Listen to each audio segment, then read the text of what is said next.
Okay, you're saying to yourself, I've reviewed the options, and it turns out that incorporating a French company is the right solution to my needs. Let's take a look at the choices of company format available to you. First up, a private limited liability company, abbreviated in French as an SARL. Then we have a simplified joint stock company. Again, this is abbreviated to SAS. And lastly, a joint stock company, an SA. There are a few more exotic legal formats for incorporation, but for our purposes, let's concentrate on the simplified joint stock company, the SAS. More than 95% of all incorporations we perform take the form of an SAS company. And why is that? Well, firstly, the current legislation makes the SAS the most flexible format available in France. Second of all, it's a popular choice in the tech sector because of the possibility for an SAS to issue stock warrants to employees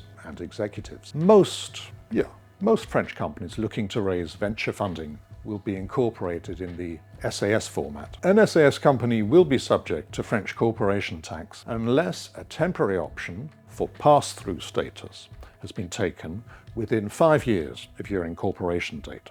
But we're getting a bit technical there. Back to basics.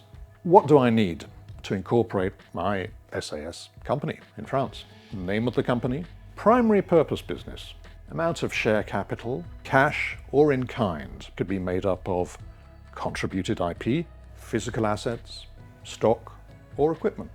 Name and address of the first CEO with their place and date of birth, date and place of birth of the CEO's parents, a registered address in France, bylaws or articles of incorporation, in other words, the contract in which the shareholders set out the operations manual for their company. You'll also need a bank in France for deposit of your share capital and the name and address of the shareholder or shareholders.